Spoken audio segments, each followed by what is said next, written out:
আপনারা আমাকে অনুরোধ করছিলেন যে ঝুন্টু ভাইকে আবার একটা ভিডিও টানবেন। বলছিলেন যে আপনার হচ্ছে অনেকেই বলছিলেন যে ভাই কিভাবে সম্ভব আপনার হচ্ছে 2 লাখ টাকা মরিচ বেচা 10 কাঠা ভুঁইয়ের থেকে। ঝুন্টু ভাই এই যে মরিচ তুলছে তার মরিচ গাছগুলো দেখেন। আমি দেখাচ্ছি আপনাদেরকে কি সুন্দর মরিচ ধরছে গাছে দেখেন। এই যে ভাই দেখাচ্ছে আমাকে দেখেন। ভাইয়ের থেকে আজকে মরিচের বাজারটা শুনবো। ভাই কেমন আছেন ঝুন্টু ভাই? আসসালামু আলাইকুম। হ্যাঁ, ওয়ালাইকুম আসসালাম ভাই। হ্যাঁ ভাই, খুব ভালো আছে ভাই। ভালো আছেন? আপনি ভালো আছেন? হ্যাঁ, আলহামদুলিল্লাহ ভাই ভালো আছি।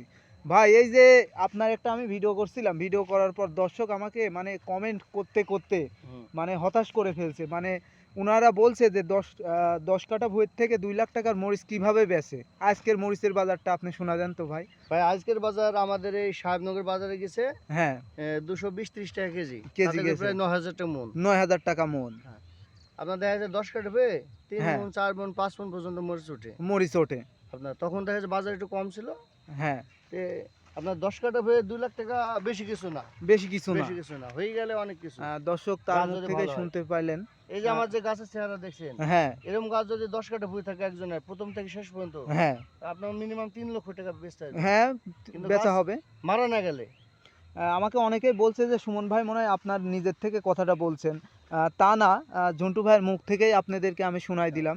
এই যে আহ, এই যে আমার যে গাছের যে হ্যাঁ, চালে আসছে, এই শীতের হ্রাস পড়বে হ্যাঁ, মোটামুটি 10 কাঠা হয়ে এবার দেখা যাচ্ছে আমার প্রচুর অনেক মরিচ উঠবে, অনেক অনেক 5-6 মাশাআল্লাহ। মন মরিচ উঠবে এবার। 5-6 মন মরিচ উঠবে। আপনার ওই ভুঁইয়ের কি অবস্থা? গাছগুলো কেমন আছে ওই ভুঁয়ে? ওই ভাবে গাছগুলো ভালো আছে, এইভাবে মারা গেছে হ্যাঁ, কাঠা চারিক মতো আছে এইভাবে। কাটা সারিকের মতো আছে। আর ওইভাবে 6-7 কাঠা, 6-7 কাটা, হ্যাঁ, 10 কাঠার উপরে। হ্যাঁ, 10 কাটার উপরে।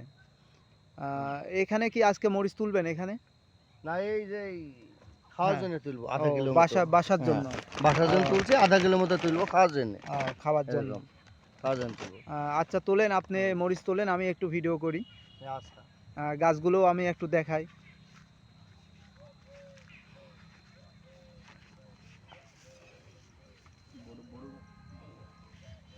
দেখেন এই যে প্রত্যেকটা গাছে খুবই সুন্দর। আবার দেখছি ঝুন্টু ভাই মরিচের ভুঁয়ে আপনার হচ্ছে এই দেখেন কি পরিমাণে মরিচ।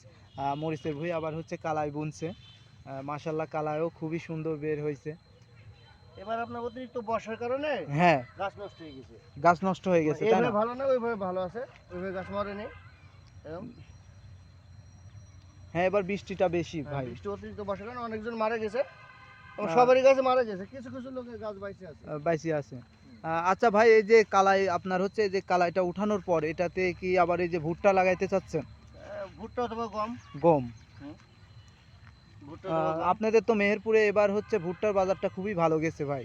না, ভুট্টার বাজার ভালো, এখনো ভালো, এখন প্রায় হ্যাঁ, 1400-1500 টাকা মন ভুট্টা। আপনার কি এবার পাট ছিল ঝন্টু ভাই? পাটের কি পাটের বাজারটা কেমন কৃষকের জন্য ভাই?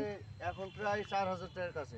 আহ, ন্যায্য দাম কি কৃষক পাইছে সেই হিসাবে? হ্যাঁ হ্যাঁ, এবার এবার ইনশাল্লাহ হ্যাঁ, পর্যাপ্ত পরিমাণ দাম পাইছে কৃষক। যাক আলহামদুলিল্লাহ। আসসালামু আলাইকুম ঝন্টু ভাই, ভালো থাকবেন ইনশাল্লাহ। ওয়ালাইকুম সালাম, ভালো থাকবেন, আপনিও ভালো থাকেন। ইনশাল্লাহ আবার দেখা হবে।